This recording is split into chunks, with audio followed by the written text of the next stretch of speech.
Ceci est la création divine, avec ses montagnes et ses vallées, et ses mers imposantes et ses îles exubérantes. Devant tant de lieux magnifiques, quiconque souhaiterait avoir des températures extrêmes, oui, dans ce lieu que Dieu nous prépare à être plus forts, le désert. Région inhabitée et sans sécheresse, des dangers imminents et températures extrêmes.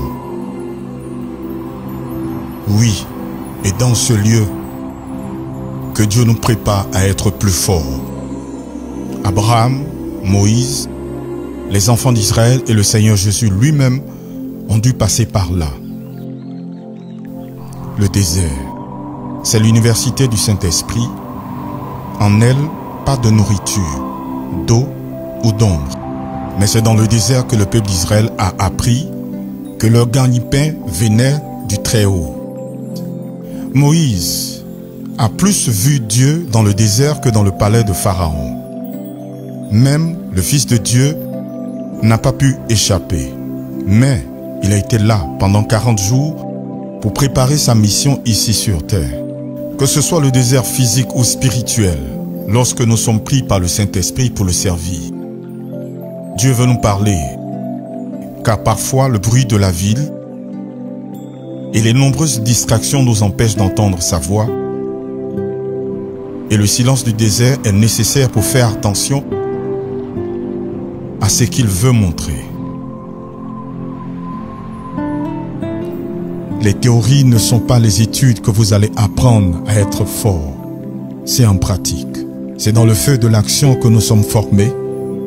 La plupart des chrétiens ne veulent être conduits que dans des eaux calmes. Mais il faut savoir que les combats sont permis par Dieu pour qu'il y ait maturation spirituelle et développement dans la foi. Et dans le désert, nous nous préparons au plus grand défi. Mieux, nous découvrons également qui nous sommes. Au début, nous ne comprenons pas la raison de tout. Mais ensuite, nous réalisons à quel point c'était essentiel dans notre développement. Aussi incroyable que cela puisse être, nos plus grandes expériences avec Dieu sont dans le désert, parce qu'en ce lieu-là, que nous apprenons à dépendre uniquement de lui. Mais souvenez-vous qu'à la fin du désert, il y a la terre promise. Qu'après les 40 jours de Jésus dans le désert, les anges sont venus et l'ont servi. Si vous traversez maintenant un désert, nourrissez-vous et vivez selon la parole de Dieu.